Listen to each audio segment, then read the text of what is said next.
Primeira vez que ouvi falar em altruísmo eficaz foi em agosto ou em setembro de 2016, quando o Sam Harris teve no seu programa o filósofo William MacAskill. William MacAskill era, e é, tanto quanto eu sei até agora, professor catedrático na Universidade de Oxford, portanto podem imaginar que ganha bastante dinheiro. No entanto, vivia com pouco mais do que o salário mínimo. Ele vivia com menos do que aquilo que eu próprio vivia quando eu estava no Reino Unido. E por isso a minha admiração foi imediata. Eu, na altura, já tinha deixado de perder tempo com tentar perceber se alguém faz algo pela bondade do seu coração ou por achar que os outros vão achar bem dessa própria pessoa. No entanto, também muito marcado pela maneira como ele falava com uma certa humildade, eu não consegui deixar de achar incrivelmente admirável o que ele fazia e essa humildade com que ele falava era muito interessante para mim, porque ele falava quase como se não estivesse a fazer nada mais, nada menos que o seu dever. Mas afinal de contas, qual é o nosso dever? É importante nós distinguirmos entre o dever moral e o dever legal. Nós temos muitas ideias que sabemos que são melhores para a sociedade e queremos que elas sejam obrigatórias, como não matarás, mas muitas outras ideias têm um grau de subjetividade mais elevado.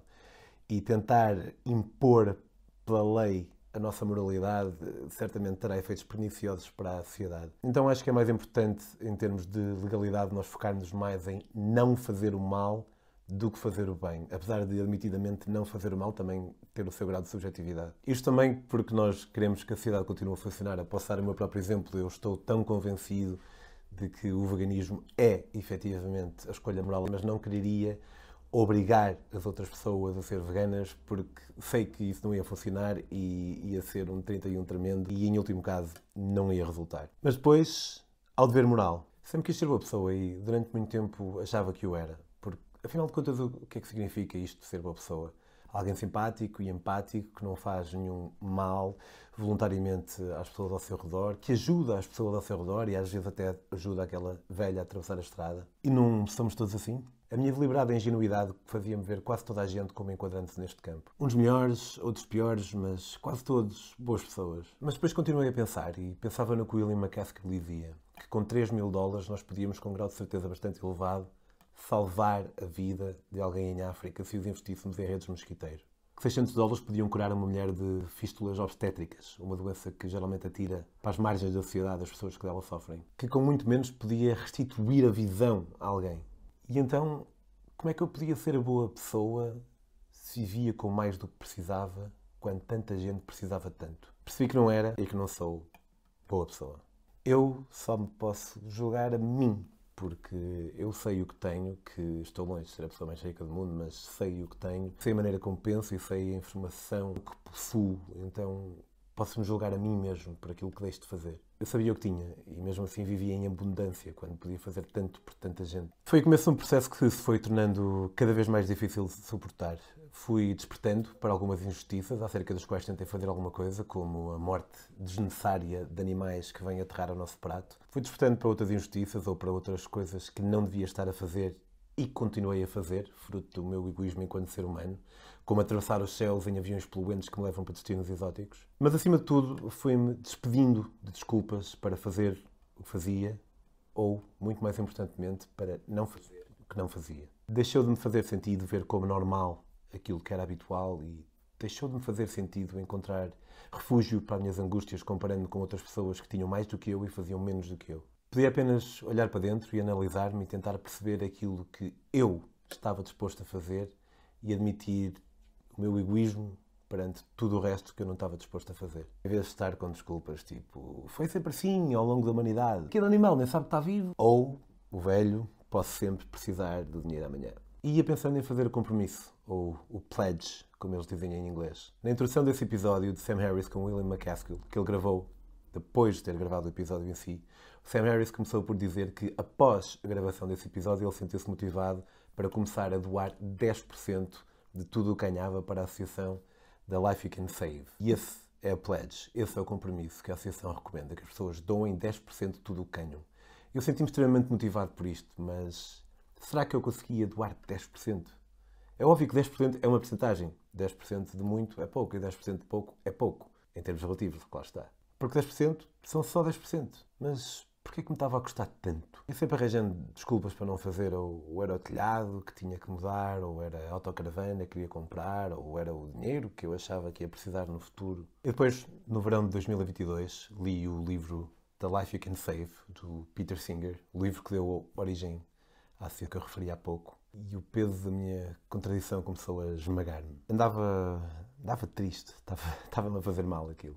Porque como é que era possível eu saber que devia fazer algo e ao mesmo tempo não fazer?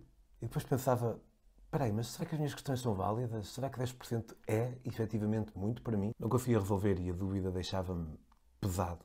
Até que no dia 20 de julho fui brindado com a clareza que o álcool tantas vezes me dá. Não recomendo que as pessoas tomem decisões quando estão embriagadas. Eu próprio, quando tenho essa clareza de pensamento, deixo a decisão para o dia a seguir. A verdade é que no dia 20 eu acordei, levemente ressacado, em quarteira. Fui almoçar com o Sam, amigo meu em inglês, e estávamos a conversar ao almoço e de repente eu disse, olha, eu quero fazer o pledge, o compromisso, mas ando aqui a patinar, pá, isto está-me a fazer mal, não consigo decidir. Eu no outro dia estava a falar com o Tomás e ele recomendou quando o pessoal está com dificuldades, se calhar é melhor comprometer-se a fazer 5%, que é melhor que nada, do que 10%. E eu acho que neste momento é isso que eu preciso de fazer. Alinhas comigo? Ele disse que sim, apertamos a mão e não olhamos mais para trás. E senti a partir daquele momento, não como uma grande satisfação acerca daquilo que eu tinha feito, mas mais como a ausência de um peso que eu tinha. Porque, na medida em que eu achava que não estava a fazer nada mais, nada menos, aliás, menos do que a minha obrigação, eu não senti necessariamente um prazer por isso, mas uma ausência de peso. O que, como eu andava a sentir ultimamente, era bom o suficiente. Não me interpretem mal, não é que eu andasse genericamente deprimido, a chorar pelos cantos, mas quanto mais pensava nisso, mais sentia que estava a viver aquém das minhas palavras e aquém das capacidades que eu, enquanto ser humano que vive num país de classe média, tinha para poder oferecer a pessoas que têm tão menos. Em julho de 2014, estava em Accra, no Ghana, a fazer couchsurfing com o Emil. Estávamos sentados no murinho e o Emil olhou para uma rapariguita que estava a lavar o pátio e disse, só por dizer, não me pareceu de maneira nenhuma que ele tivesse a pedir alguma coisa, que andava a tentar angariar 50 euros para pagar a inscrição daquela miúda na escola. Aquela miúda era uma órfã. Eu estava a atravessar o continente africano de bicicleta porque queria conhecer, queria viajar, queria ter experiências, mas também tinha a missão incumbida pelo Sam e por mim mesmo também. O Sam, tal como eu, é um bocadinho afligido por estas questões morais. Então tinha esta missão de encontrar alguém que necessitasse realmente de ajuda e que nós pudéssemos ajudar, sem estar a passar necessariamente por associações.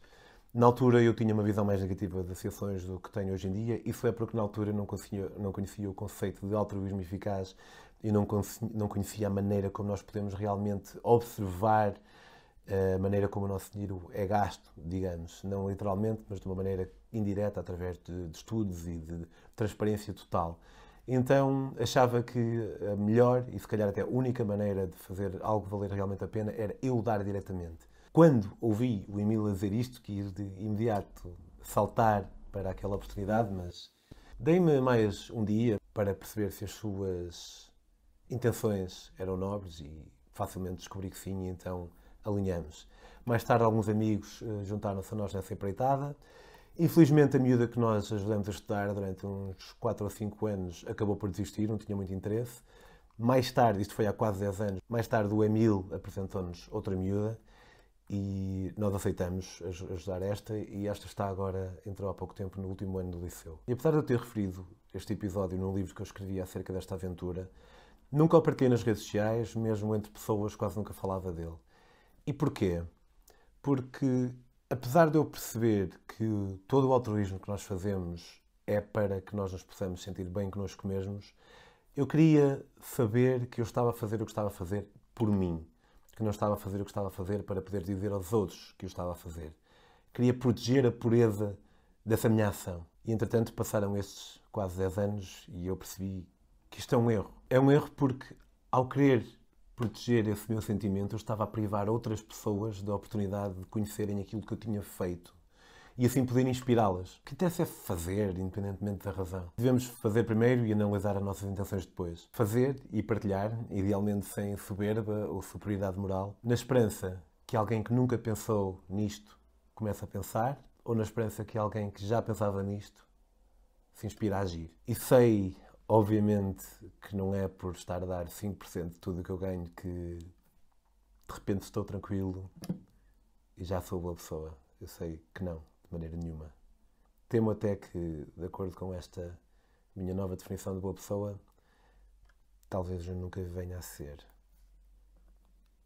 Mas é um passo.